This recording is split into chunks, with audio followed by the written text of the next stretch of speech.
Meus caros, eu tive acesso ao inquérito sigiloso que investiga aí os atos antidemocráticos. Vocês lembram daquele ato que teve lá na frente do quartel, se não me falha a memória, no dia 19, na verdade, de abril de 2020, que o Bolsonaro foi lá e falou na frente do quartel, etc. O pessoal chamou do ato pedindo o AI-5, o retorno da ditadura militar, como a mídia falou exaustivamente a respeito disso.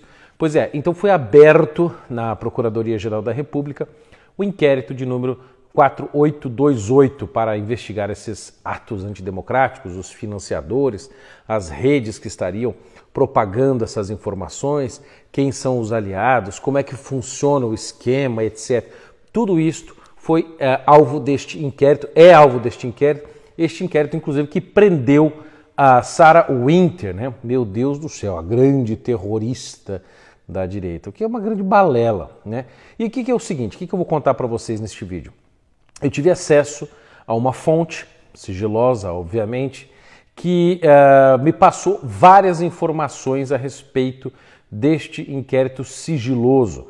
Como eu sou jornalista e tenho o meu sigilo de fonte garantido pela Constituição, posso me resguardar o direito e não direi quem é, mas garanto para vocês que é uma fonte muito confiável e que a coisa confere com a verdade. Provavelmente em breve este inquérito vai ser público, eles vão levantar o sigilo do inquérito e vocês mais uma vez poderão ver como eu estou certo no que eu tenho dito. Inclusive algumas informações que eu vou dar para vocês aqui vai explicar mais ou menos o funcionamento da coisa, vocês vão ver a máscara por trás do sistema que está acontecendo. Bom, então o que a gente tem? É um inquérito imenso, o trecho que essa pessoa que me passou as informações viu, tem mais ou menos 500 páginas. 500 páginas. A maioria dessas páginas é mais ou menos como o inquérito das fake news, aquele inquérito 4781. É tipo um monte de print, principalmente de notícias. Prints de notícias e notícias e notícias. Eu vou explicar para vocês daqui a pouco por que é que está tão cheio de prints de notícias dentro desse inquérito que justificaria a prisão da Sarah, justificaria a prisão de mais outras 6 pessoas, se não me falha a memória, justificaria inclusive a busca e apreensão em 29 residências ou empresas, quebra de sigilo de deputado, quebra de busca e apreensão em deputados, como se não me engano, Daniel Silveira, do PSL também teve a sua casa violada, etc. Uma série de questões. Inclusive, neste inquérito, nós temos um fato impressionante, que não tem nenhuma justificativa, fundamento para a prisão da Sarah. Não tem sequer um mandado de prisão para ela.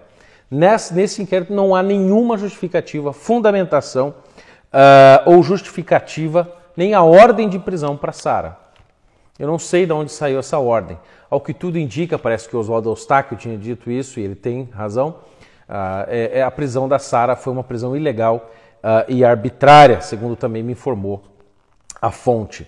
Então esse inquérito é um compêndio, uma junta, um monte de coisas, principalmente relacionadas a partidos. Principalmente PT e PSOL, que estão aí tomando conta deste processo, estão justificando, embasando todos esses pedidos que estão sendo acatados pelo PGR, obviamente que passa isso para o Supremo Tribunal Federal, na mão do ministro Alexandre de Moraes, e ele assina prisão, o Alexandre de Moraes assina mandado de busca e apreensão, quebra de sigilo, inclusive a quebra de sigilo da monetização das redes sociais das pessoas, e etc. Então, assim, a primeira coisa que ele disse que está nesse inquérito, a minha fonte disse, são vários, pelo menos 4, se não me falha a memória, 4 pedidos para incluir o presidente Jair Bolsonaro neste inquérito. Ou seja, para tentar, obviamente, um caminho para destituir o presidente. E sabe como que eles fundamentam os fatos de que o presidente estaria tentando quebrar a ordem democrática? Eles justificam tudo em notícias. Tudo baseado em matérias de jornal. Primeiro, tudo mal montado. As notícias não têm, tudo desorganizado, não há explicação das notícias. Primeiro fato, tudo desorganizado, não há explicação das notícias. Terceiro fato, não tem ata notarial dessas notícias, ou seja, do fato delas estarem na internet, não foi corroborado por um cartório, não configura evidência, nem indício, nem prova, nem nada, porque está lá de modo arbitrário jogado naquele inquérito. E outra, meus caros, notícia jornalística, opinião de jornal, de jornalista, né? O jornal não tem opinião de jornalistas, não configura prova ou indício para um processo ou inquérito, qualquer coisa de tipo. No máximo, o que uma matéria, uma opinião jornalística que pode conter elementos de fatos ou outra coisa, no máximo o que elas podem servir é para corroborar um fato, explicar um fato, esclarecer um fato, mostrar a repercussão, mas nunca funcionar como uma prova. Nunca funcionar, assim, pode ser um pequeno elemento de prova, mas nunca justificar prisão, apreensão, quebra de sigilo bancário, quebra de sigilo de monetização, violação de monte de segredo de internet das pessoas, etc. Ou seja, é um negócio absurdo. É um negócio absurdo. Né? A ordem e a prisão da Sarah Winter, não sei se vocês sabem, até rolou essa informação já pública, foi pedida pelo deputado do PSL, Nereu Crispim.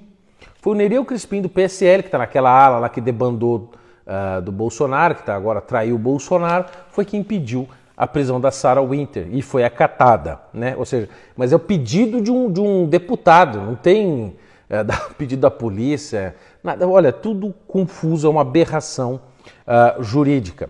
E a maioria das petições, inclusive, que pedem a inclusão do Bolsonaro neste inquérito, a maioria das petições, maioria não, todas elas foram feitas ou pelo PSOL, na pessoa do seu Randolph Rodrigues, principalmente, depois pelo PT, por vários deputados do PT, e depois há uma super petição dentro desse processo do inquérito para incluir o presidente, feita por PSOL, PCB, um representante do PCB, PT, PDT, Rede, PSB e PCdoB. Olha, vou dizer, desses 1, 2, 3, 4, 5, 6, 7 partidos, 5 são do Foro de São Paulo.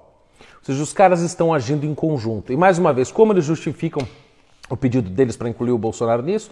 Baseado em notícias jornalísticas. Meus caros, só antes de continuar, preciso dar um recado importante para vocês. A Livraria do Bernardo está em promoção e termina amanhã, dia 25, tá? Então, amanhã, meia-noite, dia 25, acaba a promoção na Livraria do Bernardo. Os livros estão até com 60% de desconto. Os links estão aqui na descrição, tá bom? Então, vamos continuar aqui. E funciona da seguinte maneira, o método dos caras. A mídia, obviamente toda ela com viés ideológico, aqui ele me passou os órgãos de mídia que falam aqui, que são justificados nesse negócio. Diário do Centro do Mundo, obviamente esquerdista. CNN, antigoverno. Folha de São Paulo, esquerdista sempre foi. Alguns jornais estrangeiros, ele não me disse quais. ONGs internacionais, tipo Human Rights Watch e Anistia Internacional, esse tipo de coisa. UOL, que é da Folha. Carta Capital, Metrópolis, Globo, Congresso em Foco, Brasil 247, Revista Fórum e parece que tem uma ou duas notícias do Felipe Moura Brasil e da Vera Magalhães. Mas a maioria desses fatos que eles usam para justificar todas as petições que deu na prisão da Sarah, que deu nas buscas, apreensões, etc. Eu volto a este assunto porque é importante ver como a vida de 29 pessoas foram violadas com base em petições baseadas em notícias. Ou seja, a notícia que é produzida, ou as notícias que são produzidas por jornalistas que têm opinião própria, né, que podem ter inclusive, né, mas têm opinião própria, é usado como elemento de prova para justificar prisão, apreensão e etc. Ou seja, a mídia produz o fato jurídico com a sua opinião e o seu viés, quando chamam os atos de antidemocráticos, chamam os atos de intervenção militar, chamam os atos de, como é que eu notei aqui?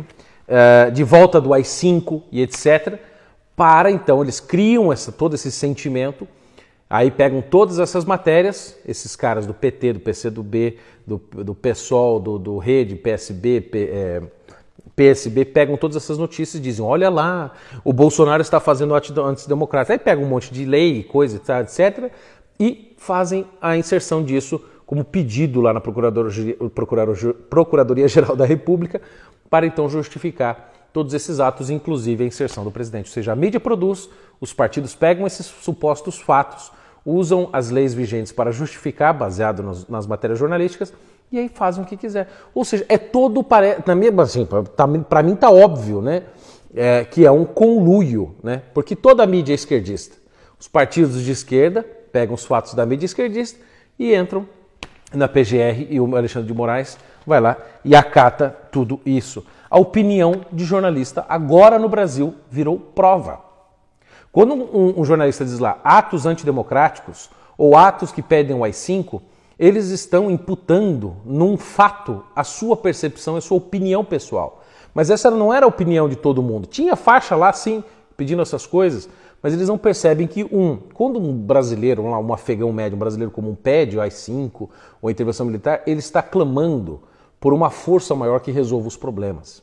Eu duvido que esse cara queira realmente a ditadura de volta, entendeu? Mas é um modo de expressar a sua opinião, né? Nenhum desses jornalistas foi lá entrevistar as pessoas e perguntar o que de fato elas pensam, né? Mas eles pegam a opinião de um grupo minoritário que está lá e transformam aquilo como se fosse a opinião majoritária, a opinião total daquele ato. Da mesma coisa que a mídia faz com aquele pessoal do Antifa lá chamado Pró-Democracia, que destruiu São Paulo, só porque eles dizem pró-democracia, eles falam, não, aquele povo todo ali é pró-democracia, mesmo que eles estejam quebrando tudo, batendo em velhinha, batendo em policial, dando facada em coronel aposentado, como aquele coronel Américo, se não me falha a memória, do exército lá foi esfaqueado, né? É sempre assim que esses caras agem, né? Ou seja, as matérias, como eu já disse para vocês, elas são usadas para esclarecer, em geral, em processos, para corroborar, nunca para funcionar como elementos de prova, tipo áudios ou vídeos de primeira mão, ou provas primárias, documentos, recibos, esse tipo de coisa. Não, matérias jornalísticas não podem ser utilizadas nesse sentido. Só que, num certo sentido, isso é ruim, é uma aberração jurídica, mas é muito bom por outro lado, porque mostra que eles não têm nada. Mostra que, na verdade, tudo é uma bolha de sabão que foi inventada. Tudo é uma narrativa. E uma narrativa, por definição, né, ela é um corpo de uma história, por assim dizer, que não tem fundamento na realidade. Ela é simplesmente uma história, por assim dizer. Ela não tem fundamento factual. Ela só é uma interpretação vazia, sem fundamento factual, entenderam? Então, assim, é apenas uma narrativa que eles dão. Só que, assim, se eles tivessem mais coisas, tivessem provas de fato, estaria neste inquérito. E não está, né? Então, por isso, isso é uma coisa, por um lado, muito boa, né? E fora, assim, que todas as matérias são completamente confusas. Tá cheio de pedaço de anúncio, entendeu? Folhas vazias. O inquérito, né, segundo esta minha fonte, é uma aberração mesmo. E como eu confio na minha fonte, eu tenho de expor isso para vocês aqui no canal. Então, meus caros, esta é a verdade dos fatos. É esse o nível do inquérito que está sendo tocado. E a hora que ele vier a público, o Brasil vai dar risada. Como vai dar risada também quando vier a público o inquérito das fake news que eu tive acesso, pelo menos a parcial, a este inquérito, que também é outra vergonha, entendeu? O STF, aliás, o ministro Alexandre de Moraes, que está tocando este inquérito também das fake news, está tocando o inquérito dos atos antidemocráticos, muito entre aspas, né, que essa é a narrativa que se tornou, né, o inquérito dos fogos de artifício, eles estão trazendo vergonha ainda maior para o Supremo Tribunal Federal. Eles estão queimando ainda mais a imagem da Suprema Corte. Quando a gente critica a Suprema Corte, como eu faço frequentemente, né, chamo o ministro de Moraes a cabeça de ovo, essas coisas que a gente brinca, nós estamos querendo que o Supremo Tribunal Federal seja preservado desse tipo de idiotice, como um inquérito nesse nível. Ora, qualquer pessoa que estudou um pouco de processo penal, que estudou um pouco de como se faz o inquérito, esse tipo de coisa, né, sabe que uma coisa composta dessa maneira é ridícula. Se isso fosse para um juiz de primeira instância, ele ia rir de uma coisa dessa. Mas não, né? Como está na mão do Supremo, né? Ninguém pode contestar, todo mundo tem que achar lindo, não pode criticar o ministro Alexandre de Moraes e tem que achar esse inquérito uma coisa maravilhosa. Por que ele mantém em sigilo este inquérito? Se diz respeito a toda a democracia, a todo o Brasil, o interesse nacional, porque podem quebrar a ordem democrática, né? A Sarah Winter vai subverter a ordem democrática do Estado brasileiro. É isso que está lá também no inquérito, entendeu? Vai subverter a ordem. Imagina, né? A Sarah Winter lá com uns 30 caras, lá umas veinhas com tocha, Raul, na frente lá do Supremo, vão subverter a ordem democrática. Você me desculpe, mas quem está caminhando para subverter a ordem democrática não é a Sarah Winter, são outras pessoas. E como eu tenho dito frequentemente, pior que o AI-5 de 1969, né, final de 68 e 69, é o AI-11. Esse é o verdadeiro problema do Brasil. E quem tem tido coragem de falar essa realidade tem sido perseguido, como eu e tantos outros têm sido perseguidos aqui no Brasil. Mas nós não vamos nos calar, nem que nós precisamos tomar medidas mais drásticas, como sair do Brasil, sei lá, né? Eu não penso nisso por hora, né? Mas nós não vamos nos calar, nós vamos arrumar meios de falar e que a nossa informação chegue até você, tá bom? Então, meus caros, lembre-se de comentar, curtir esse vídeo, compartilhar e também de ajudar este canal, tá bom? De ajudar este canal rezando e ajudar este canal financeiramente através do Apoia-se, que, aliás, tem um detalhe importante. Está suspenso por causa de denúncias, é duro, tá bom? Mas a gente vai reverter a situação, tá bom? Então, você que quer ajudar o canal, então compre na Livraria do Bernardo, está em promoção para você, hoje, dia 24, até amanhã, meia-noite, do dia 25 de junho de 2020. Um abraço e cabeça de ovo, o Brasil está de olho em você, viu? Ah, tem um amigo do meu pai também.